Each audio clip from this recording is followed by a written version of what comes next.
परेशान मत हो दीदी, ऊपर वाला कुछ ना कुछ उपाय जरूर निकालेगा। ऐसे दिन बीतते रहे। उन तीनों बहनों के पास जितना पैसा था सब खाने पीने में खर्च हो गया। अब वो भीख मांगने पर मजबूर हो गई। सविता का पार्लर और घर किराए पर लिया हुआ था। किराया न देने के कारण मकान मालिक आकर तीनों बहनों को धमकाने लगा।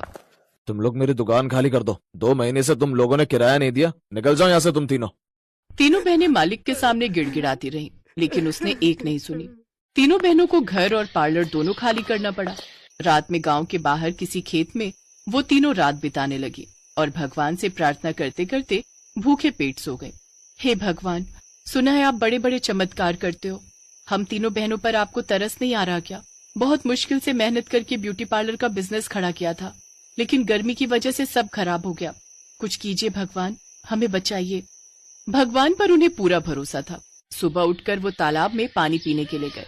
पास ही में एक तालाब था और तालाब के पास जाते ही उन्होंने देखा कि तालाब में बर्फ की सिल्लियां तैर रही थी। ये देखकर वो तीनों चौंक गए। अरे ये क्या, इस वक्त तालाब में बर्फ की सिल्लियां कहाँ से आई? ये भगवान ने दिया है हमें बबीता, ये तो कमाल ही हो गया। तभी बबीता के दिमाग में एक आइडिया आया। दीदी, भगवान ने हमें बर्फ दी है, हम इसका कोई ना कोई इस्तेमाल कर सकते हैं और अपना काम एक बार फिर से शुरू कर सकते हैं। बबीता, तेरे कहने का क्या मतलब है? क्या अब हम लोग बर्फ का गोला बनाकर बेचेंगे? नहीं दीदी, मैंने बहुत सारी ऐसी जगहों के बारे में पढ़ा है जहाँ पर लोग बर्फ के घर बनाकर रहते हैं। तो क्या हम बर्फ का घर नहीं बना सकते? एक बार कोशिश करने में क्या जाता है? अब उन तीनों बहनों के पास दूसरा कोई रास्ता नहीं बचा था, इसलिए बबीता की बात मानकर तीनों बहनों ने खूब मेहनत की और एक सड़क के किनारे बर्फ का बहुत ही खूबसूरत घर बना लिया। क्या बात है बबीता, तेरा आइडिया तो कमाल का निकला। इस घर के अंदर तो पूरा कश्मीर वाला माहौल है। अब इसी घर के अंदर हम लोग अपना ब्यूटी पार्लर एक बार फिर से शुरू करते हैं।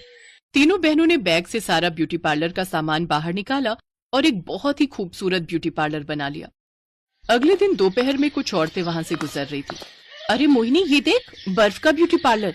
जैसा इस ब्यूटी पार्लर का नाम है वैसा ही ये बना हुआ भी है, पूरा बर्फ का बना है। चल इसके अंदर चलकर देखते हैं, मजा आएगा। सभी औरतें बर्फ ब्यूटी पार्लर के अंदर चली गई। वहां उन्होंने देखा कि वही तीनों बहनें मौजूद थी। अरे सविता, बबीता, कविता, ये तो कमाल कर दिया तुम लोगों ने।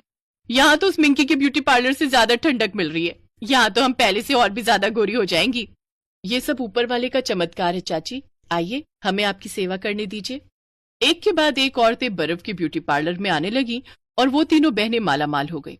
आसपास के गांव की औरतें भी वहां आने लगी क्योंकि गर्मी बहुत तेज थी बाहर। इस तरह से उन तीनों बहनों ने पैसा कमाकर एक नया खुद का घर ले लिया और मिंकी का ब्यूटी पार्लर हमेशा हमेशा के लिए बंद हो गया।